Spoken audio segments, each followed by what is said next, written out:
All right, well, let's get going, and then if other people come in, they can just join us, and we can maybe fill them in where we've left off.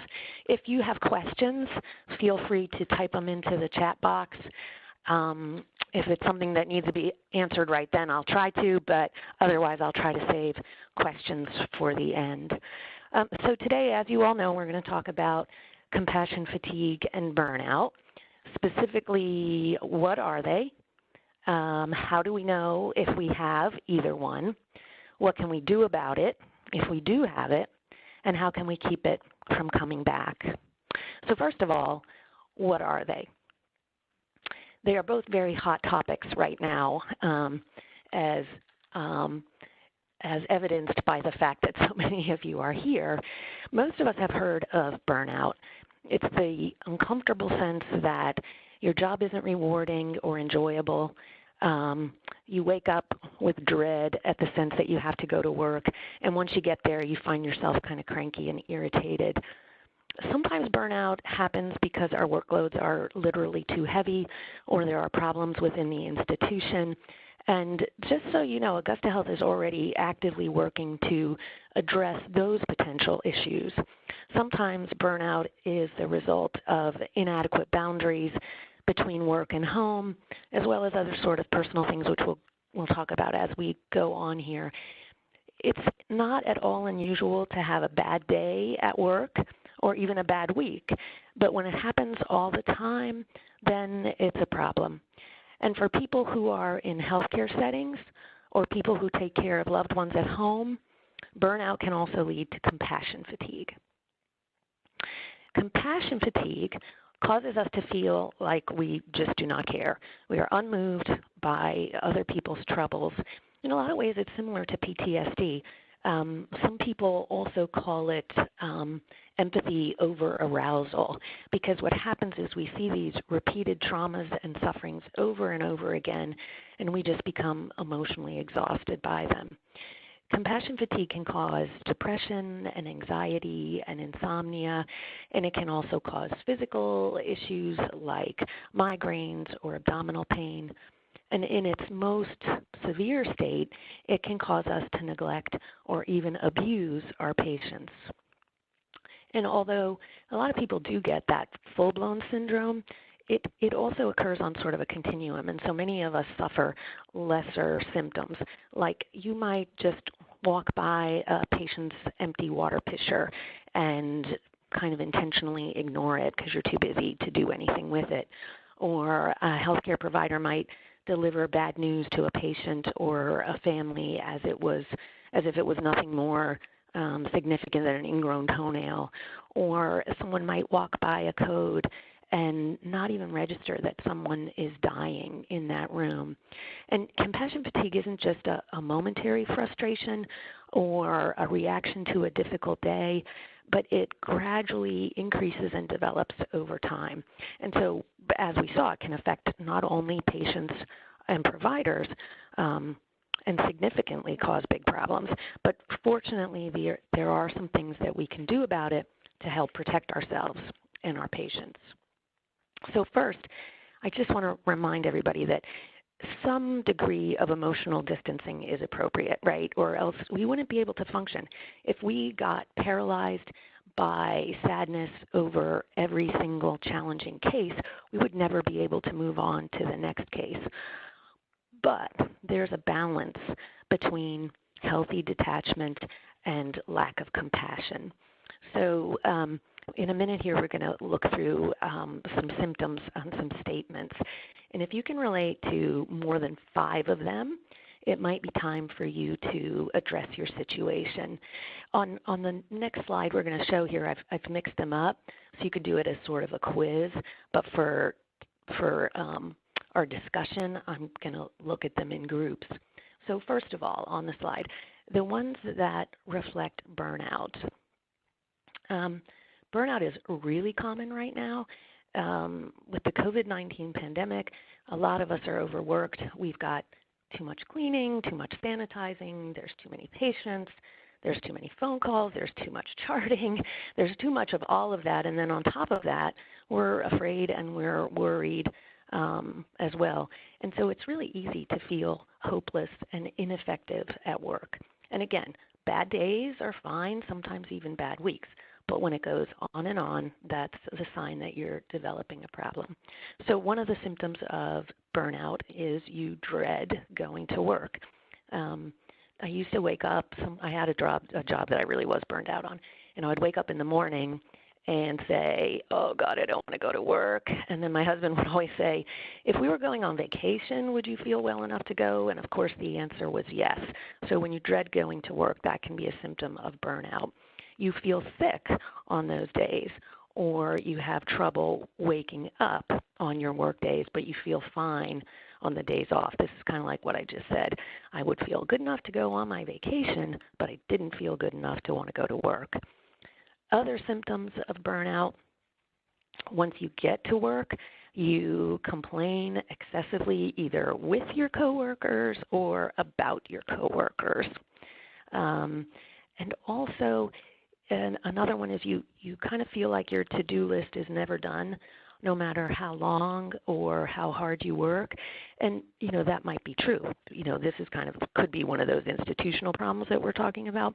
But another possibility is that you're just not working effectively or efficiently because your heart really isn't in it. Another symptom of burnout is you stew about work events long after you've gone home, and you have trouble letting them go.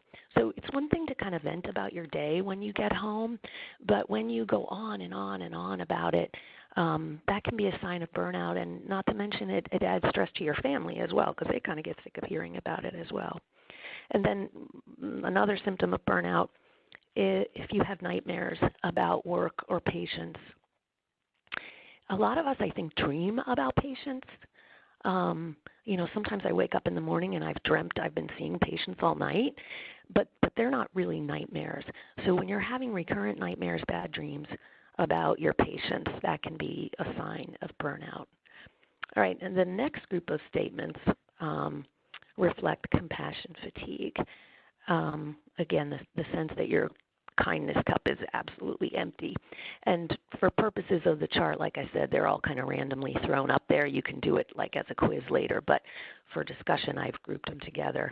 So the first one for compassion fatigue is you feel numb when you're exposed to bad news, or the opposite. You feel weepy at small things like TV commercials or magazine pictures. So, okay, it's one thing to cry at an SPCA commercial. Yeah, we all do that. But it's another thing if you're crying at a Taco Bell or a McDonald's commercial. Another symptom of compassion fatigue is that your relationships suffer because you feel like people ask too much of you. So you kind of avoid your friends, you avoid family members because you're afraid that they're going to ask you to do something, and you just don't feel like you have anything left within you to be able to do what they ask. Along those same lines, another symptom is that even when you see someone who needs help, you look the other way because you're too busy to stop. Sort of like that empty water pitcher that I said at the beginning. You know it needs to be refilled, but you're too busy to stop and help. Another symptom is that you feel trapped in certain simple situations. The sense that you're stuck in a patient's room and you've got to get out of there right away. You just can't take another second. It's almost like a claustrophobia sort of thing. A common one that a lot of us, I think, are starting to suffer now is when you blame other people for their suffering. For example, Mr. So-and-so had a stroke because he smokes like crazy, or Mrs. Jones next door got COVID-19 because she didn't wear her mask. Some of that is protective. We do that to protect ourselves because if we think, well, there's a reason someone else got COVID-19 and we're not doing whatever that person did, we're going to be safe. So we automatically do a little bit of that to protect ourselves, but it can get significantly worse when you have compassion fatigue. And then the last thing, as far as a compassion fatigue symptom, is when you feel like your symptoms are worse than the patient's. You've got a cough and you're coughing all over the place, and the patient's complaining about a cough, but they look very comfortable, or the patient's complaining of back pain, but they're sitting there calmly and your back is killing you. When you feel strongly that way, that can also be another symptom of compassion fatigue. So, okay, with looking at that list, you may be thinking, okay, I do have some of this, so what am I going to do about it? So the next part is, all right, how do we get rid of it once we have it? And there's 5 things that I'm going to talk about that are going to help get rid of it. And they are refocus, be mindful, be grateful, be healthy, and get help. So the first one we have here, refocus. Almost every job in the world has something positive about it. And so if you sit down and you determine what those positives are for you and your job, you write them down. Brainstorm as many as you can come up with. Is this a way that you contribute to your community or help your family? You can even be a bit outlandish. Is it a way to keep you busy so you don't overeat, or to keep you moving so you get your 10,000 steps in?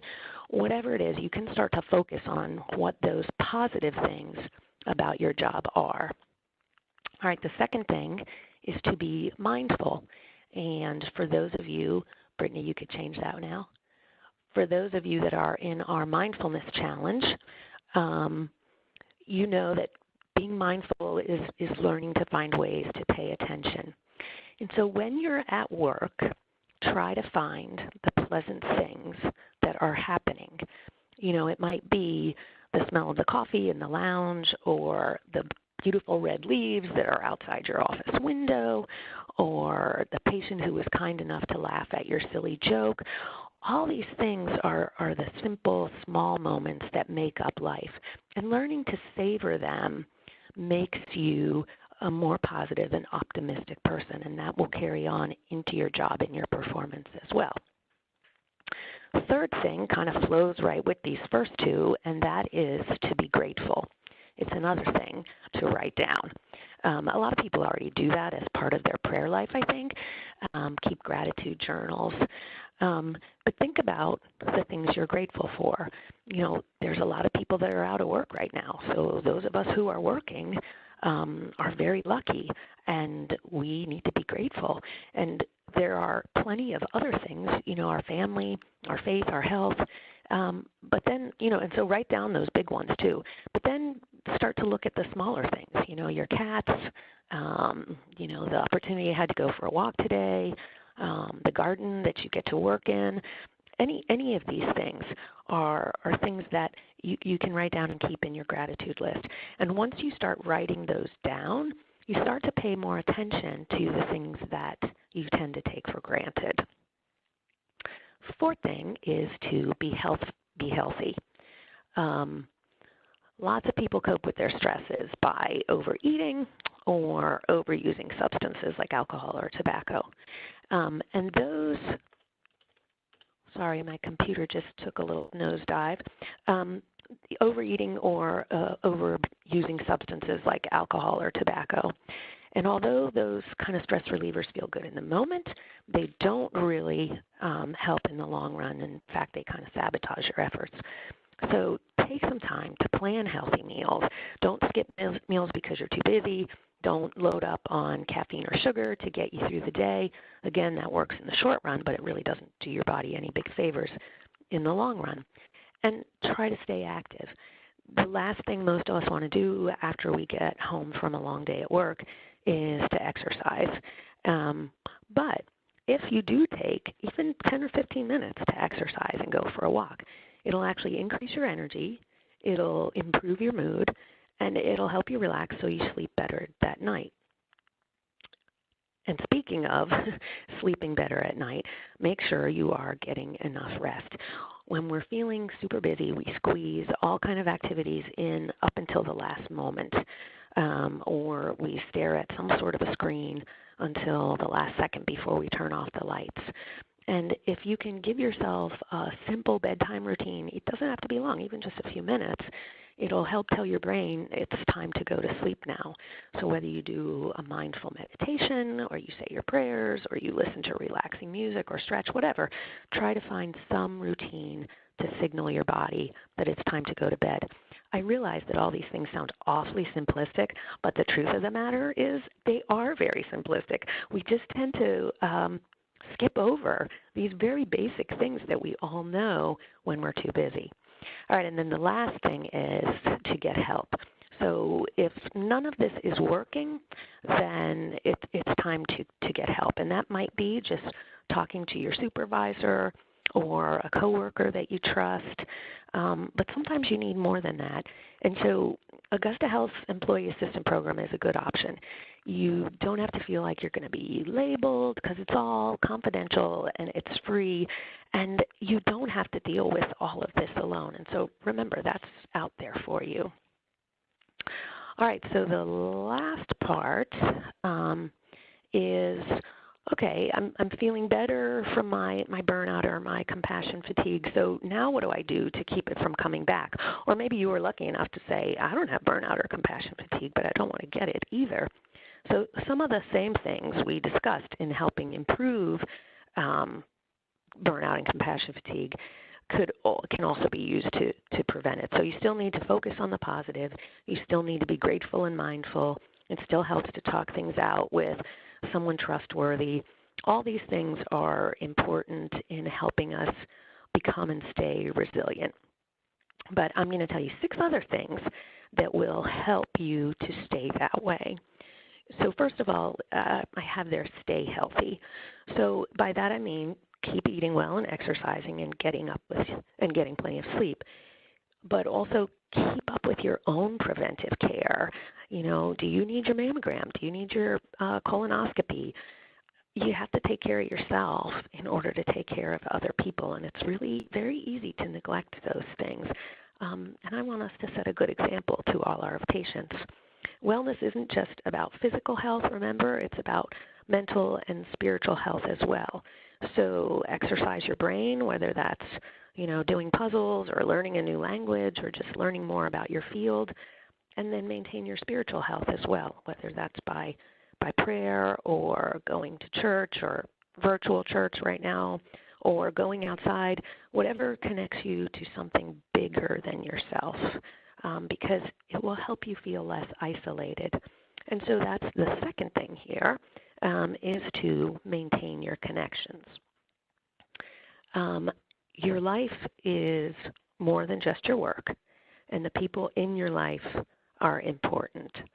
And so the ones that are in your little COVID bubble, make sure you really do connect with them every day. You know, date night with your spouse or a leisurely family meal full of conversation. If they're not in your COVID bubble or they're out of town, a weekly phone call or text to your family and friends. Remember to connect with those people. If you don't have family or you need more connection, think about joining a group. There are still plenty of options right now. They're a little bit different than pre-COVID-19, but there still are a lot of clubs and groups out there. So whether it's the trail club that hikes 6 feet apart or the virtual choir at church, check into those things. I've been in a mindfulness group, and I would have thought that to do mindfulness on Zoom would be really hard, but frankly, we've gelled very nicely as a group, so it definitely is possible. And then the last thing there is remember that your patients are people too, and they have lives and stories. And I find this really very helpful, is to know something about those people.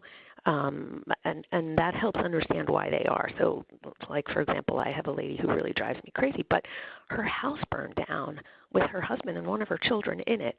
And so when I know a story like that, it helps me to remember that, you know, people aren't just diseases. And when we connect with them on a personal level, it really does make our jobs much more rewarding. Again, I said all of this stuff was basic, and you all know this already, I'm sure. But we forget it when we're busy. All right, number 3 is to set some goals. Our human nature is that when we are working toward a goal, we feel invigorated. And whether you're saving or planning for a vacation once COVID is under control, or whether you're training for your first marathon, or whether you want to advance in your job, this is kind of like the New Year's Eve thing, sit down, list that goal, or list under that goal all the tiny steps that you need to do to make it happen. And when we break down a big goal into smaller ones, it makes it a lot more doable. And as we cross those things off the list, it gives us a sense of accomplishment and empowerment, and that feeling will carry over into our work life and help us be more resilient and optimistic. All right, the next thing on my list is to be flexible. One of the most common causes of burnout is the feeling that we have no control over what's happening at work. And that may very well be true. But it's important to remember that even if we can't control our situations, we can control our reactions to them.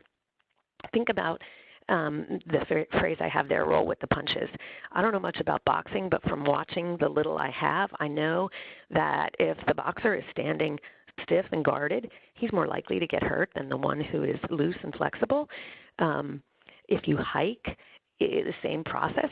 When you're coming down the mountain, if you are stiff and rigid, you're a lot more likely to lose your balance and fly on down the hill than if you're walking down and you keep your knees soft and you try to keep your balance loose and flexible. So when we resist changes, when we're too stiff, it makes life a lot harder than when we adapt and roll with the punches, as it says. And so I would encourage you to be open to experimenting and don't fall into the trap of saying, but this is how we always do it, or, oh, that'll never work. Because if we don't experiment and try new things, then we're not going to be able to be as resilient as we would otherwise. All right, next one I alluded to earlier is creating boundaries. This is one I struggle with regularly, but we are almost guaranteed to get problems when we don't separate work and home. So give your very best at work when you're there, and then walk away. Leave work at work so that then you can go home and do your best at home, and take time off when it's due so that you can really rest and relax. I remember in the kind of late summer, early fall, Mary Mannix was torn about going on vacation, and she ended up going to the beach. And if you remember from one of her weekly communiques at that point, she felt so much more efficient when she got back afterwards. And that is the same for all of us. That was a beautiful testimony. If we don't take time off to rest and relax and recharge, we're just not going to be as good as our job when we're there. And then the last thing is sort of a catch-all, which I call foster positive thinking. If you've been doing some of the mindfulness stuff, you may have learned to start observing the thoughts that creep into your mind. Our minds are playing all sorts of noise all the time, whether we notice it or not. And sometimes those negative thoughts are the ones that make the most noise. And so learning to recognize those and limit them will help keep things in perspective. Despite what it feels like right now, the world is not really one big catastrophe waiting to happen. There is still plenty of good things in our world. Next on that sort of bucket thing is to learn from your mistakes, but don't let them define you. We all make mistakes, and the best of us make mistakes. But the thing that's important is that we learn from those mistakes and we don't keep doing them over and over again. So absorb the lesson and then let the guilt go. Also, learn to use your sense of humor. Again, this is a little bit of mindfulness as well, learning to look at a situation with sort of a light heart and in a non-judgmental way can help foster your positive thinking. But look for the humor in situations. Seek out your funny friends or your comical relatives and pay attention to that, because a good laugh can increase your oxygen intake. It decreases your heart rate and your blood pressure, and it relaxes your tight muscles. So it actually has physiologic positive effects. Another idea for fostering positive thinking is to consider your purpose. This could be a whole talk on itself, but your job might not be your purpose. Maybe your purpose is to share your faith or to raise good kids. Whatever it is, though, make sure your daily life reflects your purpose and your values. So make sure that when you come to work, you're doing work according to your own values. And like I said, if you can figure out your purpose in your life or your mission statement, it sort of helps you keep on track with that. We think of a mission statement for a company or an organization, but we don't always think of it for individuals, and we can do that too. And then the last thing on that foster positive thinking is, your mindset. Try to keep a mindset of, I can do this, and not, oh God, this is going to kill me. If we try new things and we are energetic and optimistic about them, we really can do this. And so as our, Augusta Health theme is, we can do this together. I want you all to remember that we really can. It isn't easy, and people like us who work in a medical setting are always going to be at risk for burnout and compassion fatigue. And granted, it's a lot worse right now with COVID and all the political issues, race issues, you name it. We live in a difficult world right now. But if you look out the window, it really is still a beautiful world. I'm looking at a gorgeous red tree with gorgeous red bushes, and I just encourage you to do the same thing. So that is the end. If you can't think of a question right now to put there in the chat box, but you think of it later, please feel free to email me. I guess it's carnold@augustahealth.com. And even if down the road somewhere you think of a question, then honestly, please let me know because I would love to help. So look at that. We are on our time schedule. And so I think I'll just say thank you all for joining us, and I hope you got something out of all of this. Take care, everybody. Bye-bye.